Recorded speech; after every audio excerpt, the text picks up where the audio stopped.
Angel, nasa High River tayo. Bisitahin natin kung saan nag-shooting si Superman. Yan, Highwood Museum. Mga Angel, nasa Highwood Museum po tayo sa High River. So dito po nag-shooting si Superman Clark Kent. So ito mga Angel, oh. So ayan mga Angel, yung ginapit ni Superman. Ayan. Ito mga Angel. Wow. Yan po yung mga shooting. Ayan mga Angel, oh. Si Christopher Reeve. So ayan mga Angel, yung Superman dito sa High River movies, yung shooting sila dito.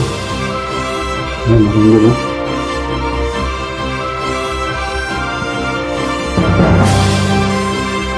Ayan mga Angel, Superman.